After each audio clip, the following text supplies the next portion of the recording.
I'm Steve Mann, and welcome to You Can Make a Difference. I grew up on a small potato farm in Idaho, where I quickly learned the value of hard work and developed a desire to see and experience the world beyond the fence line. That curiosity shaped my life.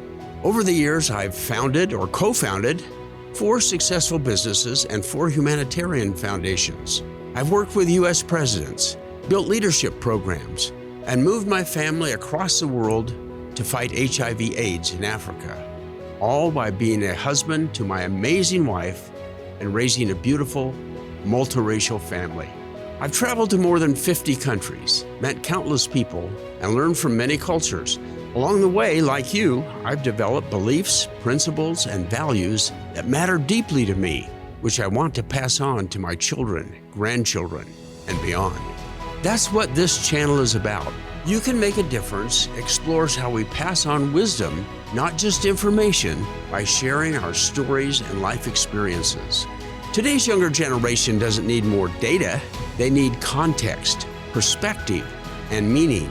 Stories help us humanize life, start meaningful conversations, and give the next generation the confidence and clarity they need to navigate a fast-changing world. I'm glad you're here.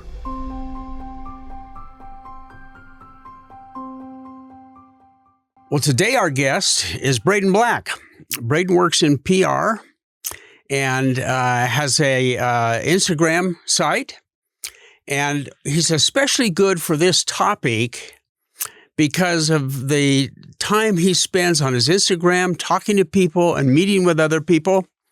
And today's topic is how to make a contribution and why that's important. So without further ado, Brayden, could you maybe just introduce yourself a little bit? Tell us a little bit about yourself. Yeah. So I'm born and raised Pleasant Grove, Utah, native fan, and currently am a student at BYU. And over the past year, have really just dived into this world of coaching and self-development and how to improve connection and relationships. That's what my major is at BYU, is marriage and family. And so all about connection and relationships and family paradigms and how do you build and strengthen those? So I'm actually really looking forward to this conversation. Terrific. Well, as I said, our subject today is making a contribution. Mm-hmm. And it's one that's kind of dear to me because I think it's an important aspect of human life that we don't always talk about that much. Mm-hmm. But from my point of view, I think human beings are programmed to want to make a contribution, whether it's to another person or the country or a business or something. Mm-hmm. And it's hard for us to find joy if we're not. Yeah. I suspect you find that in some of your counseling or working with people, that if people, whether they are or not, if they don't have a sense that they're making a contribution, it's hard to feel good about themselves. Totally. When you have people that feel like, we were all made for something, right? We all have gifts and talents and attributes and things to contribute, right, to the world. And so there's almost like this spiritual sense inside of us that when our spirits are not living at the capacity or doing the things with which we were here to do, there's like tension, and people can feel that. And you can see that when they feel like they're not making a contribution or they're not able to use the talents and gifts as they would like to. Now, you're in marriage and family relations, right? Yeah. And part of that is how we teach children. Yes. And I think teaching children the importance of making a contribution is really critical. Yeah. I don't think we talk about it with them very much. Some people model it, some don't. Some pick it up on their own. What kind of things have you seen in that area? Yeah. When, as a parent or as just any individual in general, when you as somebody has a belief and an understanding at the core that somebody else believes in you, it allows you to do and think in ways that are way more expansive than what you currently think you're capable of.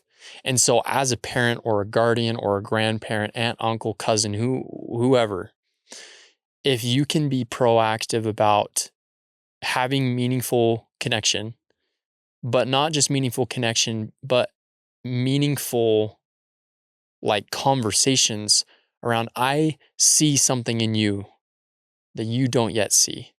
Or I see that you have the capacity, because a lot of the times for the younger generation, they don't see, as we've talked about before, they have a hard time seeing what it is that they're capable of, or dreaming big because they don't believe in themselves. And so if you as a parent or a guardian or friend can take the time to genuinely have a conversation about what you see in that individual and what you see them have the capacity to do, I think that that individual will start to really start getting out of themselves and start going, making things happen that you probably like, I knew this was in there, but we haven't seen it yet. Haven't seen it. One of the things I do when I'm trying to teach people to tell stories and talk to their grandkids or great-grandkids is when they have finished their story and to ask questions about it, and then to ask the kids, what are your stories? And just asking that question is a vote of confidence. Yeah. I know you have stories and they're important. I'd like to hear them. Yeah. And I think a lot of times it's simple things like that that make the difference. Totally. Well, I'd like to start with a story. Let's do it. From Zimbabwe. I love this. We were there, and it was our first Christmas in Zimbabwe. Okay. And we wanted to try to make a difference. We wanted to do something that would be of value to people. So we asked questions, looked around, and we're thinking probably, well, some clothes or some food or some toys. And the answer came back, fertilizer. Now, that's what you always think of when you think of Christmas, isn't it? But if you go to a rural area and they have just a small bag of fertilizer, and they don't throw it out the way we do, they get so much in each plant. That can be the difference between starvation and making it. And so we had to find some ways to do this, but we got a truck, and we found a fertilizer company that would sell us a truckload of fertilizer. We worked with the rural people, the agricultural people, and about a week before Christmas, we go up about an hour north of Harare, Zimbabwe, and out to this teeny tiny little village. There's not even much of a village, just some little farms, makeshift farms, with our truckload of fertilizer. And the agricultural agent was there, and we started handing out these little bags of fertilizer. And it was Santa Claus had come, because they realized what that meant to them. And they realized that with that, they could not only feed their families, but help the community because they could have a good harvest. And my girls at the time were, I guess probably junior high age. They came with little antlers on, and were singing Christmas carols, which the villagers thought really amusing. They had no idea what the antlers were all about, but they thought it was hilarious. And so we handed out, it took a few hours, all these little bags of fertilizer, and went home. And for me, and I think for my girls, that's just one of the most memorable Christmases ever, was handing out fertilizer out in the cornfield. Dang. In Zimbabwe. In Zimbabwe. And, when I tell that story to my grandkids, they ask questions like, well, can one bag of fertilizer really make that difference? Because they don't live in a area of the world that you see that. Or they say, do people really go hungry with that? And then they wanted to know if they could do something. Is there something like that we could do, Grandpa? Well, that kind of makes the story worth it, doesn't it? Totally. Because you're into that conversation. So what do you think my grandkids got out of this story? Well, if I was your grandson and I was being told that story, I think it would give me a spark of, okay, I want to do this because I saw and heard of the reactions of the people of what it did for them. So I think it would do not just motivation, but then in two part is, well, now I have this role model, this my grandpa, who I want that. Like, I feel good when I hear that story. And if I feel good hearing a story, it makes me want to go out and do good or do something similar. And so if I was your grandson, that would motivate me. Okay, well, I feel like there would probably be some innocent grandchild that would hear that story and they would go get some fertilizer from the shed and whatnot and have a little bucket. And I could just picture in my mind's eye, like a child hearing that story and then just going around the neighborhood and just giving little scoops of fertilizer around to the neighborhood houses, and people would have no idea what it was about or why it was happening. But I can see that. But they'd have one rose bush that was blooming a lot extremely more than well the others. than all the other ones. And they're like, how in the world did that one? And little did they know that just this little child was inspired to go out and do good because they heard the experience of someone else trying to do good. Yeah. And, as they get older, they read about stuff like this or they see things on the news, but that's just data. When they can make a connection and say, that's my heritage. Yeah. That was my grandfather, my great-grandfather. And that made such a difference. That's part of me. Yeah. And that's, and like you said, when that grandfather is explaining it, now they can smell it, they can feel it, they can taste it, and it becomes a real thing. Yeah. Well, great. I really do think we teach by telling our stories. I've got a number of grandkids. There isn't a single one who likes a lecture, but they love stories. Yeah, they do. And if I tell a story, you can lead into almost anything by saying, what did you think? What did you feel? Do you have a story like that? Yeah. And now you're engaged with that grandson, that granddaughter, in a discussion of something important, something beyond just food and television and sports. Yeah. And that's what I'm hoping we'll do more of as a result of this YouTube channel. Yeah. There's an interesting concept. I've done some research about stories. When individuals tell stories to each other, there's a process where neurons in the brain will connect. And there's like synapses that go on here that actually create a physiological response and connection to individuals when stories are being shared.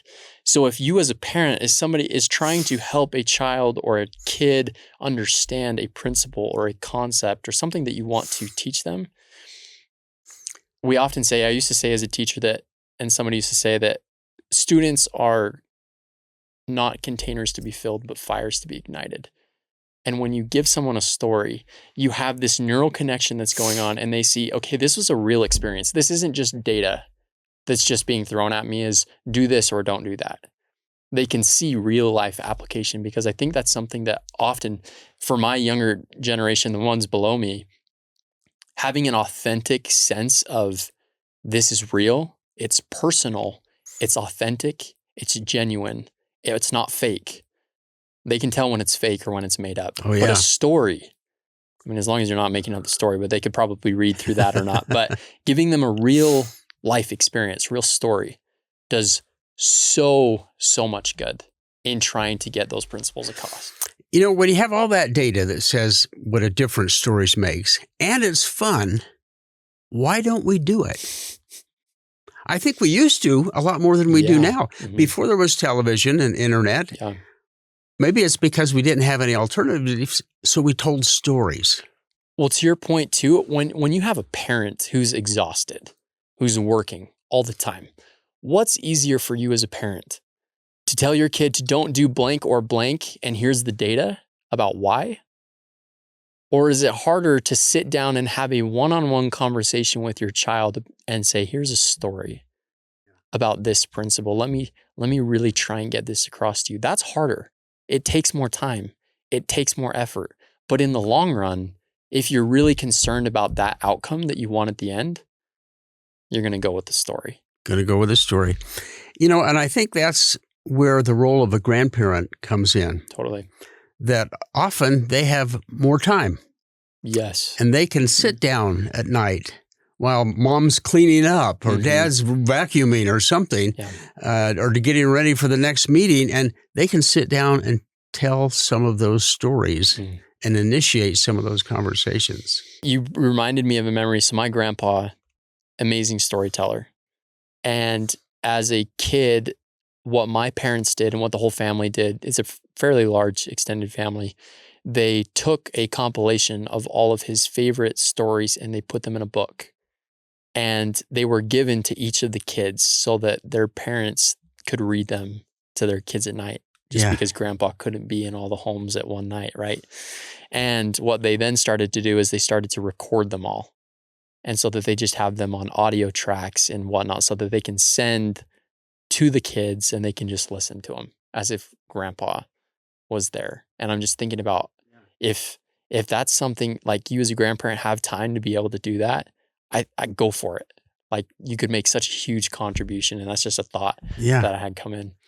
Well, I think you're right. And I think so often we don't do it, part because I think we misunderstand the word story. We think we've got to have a protagonist and it's got to start here and end there. And all the stories are snippets from your life, little experiences. Mm-hmm. And kids love that. Yeah. They want to know more. And so they're going to listen. Even teenagers who may not be jumping right into it, but they're listening. Yeah. They're paying attention. They want to know too, in part because they want to know more about themselves. Yes. And say, I am part of this guy. Yeah. And if I understand what he went through, that'll help me deal with my issues a little better. Well, let me go to another story. This is when I was a kid. Okay. The farm I grew up on was right on the Snake River between Idaho and Oregon. In fact, I went to school in Idaho, but church in Oregon. And my dad was the bishop in our little ward in Oregon. And one winter was an especially cold winter. And the night before church, the bridge broke. Icebergs came down the river, which I've never seen happen since, destroyed the bridge. Holy smokes. And so my dad was looking at having to go for many, many hours to go to the next bridge and around and back up. But the people in the ward during the night thought through what was going on, and they organized a flotilla of boats and drivers and called us. And so the next morning we drove down to where the bridge should be, got in all these little boats. They took us across the river and then had people to take us on to church. Wow. And then when that was over, it was coming back and getting back on the boats so we could go home. Wow. And you can imagine, I was like 7, 8 at the time, and I was fascinated. Yeah. I'm in this boat with icebergs going around. And, but the real thought was, how did they do that? Nobody called them and said, would you do this? They just somehow said, here's a need. Let's do this. Well, maybe we could do this. Or I know somebody who's got a boat, or I know somebody who could drive. And pretty soon they had this all organized to take care of that. Yeah. Again, it comes back to, I think it's an innate characteristics of human beings to want to make a difference, to want to help somebody else. Now, again, when I tell the story of the grandkids, there were really icebergs. And I suppose they weren't icebergs. They were chunks of ice from the frozen river, but they were big enough that they took out a metal bridge, and concrete bridge. And so they wanted to know more about that. How cold was it? And, of course, how long does it take to build a new bridge? And, but it gave me the chance to talk to them about how people organize and how they make a difference without a whole bunch of direction, without any government edicts, and that it's part of what we do. It's part of what they can do. Do you have any examples that you could share with us where you've been with a group or have observed a group that have organized almost on their own and gone out and made a difference? Yeah. So one of the jobs that I currently have is as a trip leader for HXP, where we lead these humanitarian trips out and was actually in South Africa last year for this humanitarian trip. There's 19 teens that go on every single one of these trips. And I remember one time last year, there was a girl who lost her passport. Oh. And on a foreign humanitarian trip, and as a leader, that is not something you ever wish for. And it's just not, like, logistically, it just becomes a nightmare if you cannot find that passport. And it may seem simple to some, but everyone just rallied around her. As a 17, 18-year-old girl who's in high school in a foreign country away from your parents, like, that is not an ideal situation that you want to be in. And it's overwhelming and it's stressful. And I remember that group being so united. In fact, looking back from that trip, would describe that trip as what Zion would look like someday, of being in one heart and one mind, where they would come together and supported each other and supported her. And eventually we did find it. And I remember those moments and how bonding it was. And like I said, it may not seem crazy to some, but when individuals collectively can come together to support a common cause, to do good for each other, it's one of the most unifying, spirit-felt experiences I think people can have. And we see that often, don't we, in tragedies? Yeah. 9/11. Yep. All of a sudden, the country came together, Yeah. and we weren't divided for a couple of years. Yeah. We were focused on what we had together. Yeah. Then we lose it. And but you see that all the time. Tornadoes. I happened to be in the Philippines about 5 days after this huge typhoon just wiped out this little island. And we got there a couple of days later, and I'm going to tell this in another episode, but the church there had about 40 people staying in the rafters of the church that night, and one woman gave birth up there. Holy smokes. But they all came together to support each other. And the next day was, when the water goes down, get down out of the rafters, take care of this newborn, and then, okay, what does anybody need? When they had nothing left of their own. But somehow those things bring out the best of us. And somehow we seem to lose it if we're not involved in those things. Yeah. You know, another story like that I have, I used to run a lot of youth leadership groups up in the mountains of Idaho. And as part of those, we would always have a service project. And one year, our service project that the Forest Service had put together for us was they had this lake, and a lot of the boundaries or borders of the lake had just been destroyed for overgrazing or something. And so they had just hundreds of trees they wanted us to plant kind of in the water, right next to the water. And these boys went out there and in 4 hours got more done than the Forest Service thought they could do in a week. And they were dirty and sweaty and muddy and tired and had kind of a long walk back to get to the vehicles to go back to camp. Yeah.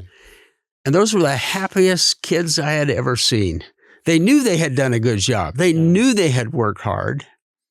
And they just felt like we did something. We accomplished something. Yeah. And that happens all the time when we do that. Yeah. There is something definitely unifying and strengthening about going outside yourself to support other people. Now, I'm sure you see a lot of people who just seem a little lost. Yeah. They don't know who they are, what they're doing is, what their purpose is. What kind of counsel do you give them? So, you mind if I share a story? Go ahead. So, I was on a trip and there was a dear friend of mine. At this point in time, I'm really struggling to see the good in me, the good in myself. A lot of self-doubt and I was in a high-performing role where I was expected to be able to look out for a lot of people. And I guess maybe cracking under the pressure a little bit. And I had this friend come to me one night and we were talking and she said, Brayden, I want you to make a list. I want you to write down a list of every gift, quality, characteristic, attribute, talent that you have. And I want you to physically write it down so that you will always have it. I don't care if it's you have heard it from other people or you already know instinctively that you have it, or from leaders who have told you this, or God, or whoever. I want you to write them all down on this piece of paper so that you have got it always with you. So I did. And funny enough, I was looking at it last night and I was adding to that list. That's a sacred book to me where that thing is kept, where I've written those things down in there. And every person who I can tell struggles with this idea of believing in them or the gifts and the talents and the attributes that they have. I remember one time, another story real quick, when I was teaching, I asked this group of teenagers that I was teaching, I want you to write down 5 good qualities about yourself, and only 2 of them can be physical. And they couldn't do it. They struggled so badly to write down anything good about themselves. And I left from that experience being up there in front of that class saying, I could write and say 15 things about each of you, but yet you struggle to see 5. And that's what I tell everybody to go and do, is make it's like a personal creed or like a manifesto for who you are, your talents, gifts, and attributes. And then once people have written all of that down, I want them to add stories or experiences or things on the side that back up why. What backs up that you have that gift? You know, it seems like today's younger generation is plagued, if you will, by anxiety and depression and not knowing who they are or what they belong to. And I don't know what causes that. You know, is it plastics? Is it high wires? Is it drugs? Is it something we breathe in the environment? Is it the fast-paced world? Maybe it's a little bit of all of that. Yeah. But I think they need to find a way. And as leaders and parents, we need to help them find a way to make connections. Here's who I am. You know, I'm a child of God. I'm a person with ability to do something. I come from this whole line of parents and grandparents who have done things, and I have their stories. Yeah. And, you know, I think the more that they can make those connections, and then, like you said, do something about it, they start developing that sense of belonging. That sense of who they are and what they're capable of. Totally. But it's not easy, is it? No. It's a journey. It is a journey. And I think journey's the right way to put it, because I think too often we might be talking to somebody and they don't see the journey. They see, I'm here, you think I should be there, and I'm not there. Yeah. And I can't move from here to there. They don't see the progression. Yeah. And, you know, I always try to say, you know, just take little steps. Just do something. What could you do in the next hour? Read something, say something, do something that will get you a little closer to that understanding of who you are. Yeah. And what you can do. Totally. Well, hey, that's great. Any closing thoughts that you have that you'd like to make? Believe in yourself. And if you struggle to believe in yourself, then be around people who believe in themselves and believe in you. And dream big. And how can stories help them believe in themselves? Because if you were my grandpa and you were telling me these stories, I can see that is a real life experience. It's not fake. It's possible. It's a possible reality. And if you can believe that, okay, if Steve did it, then why can't I?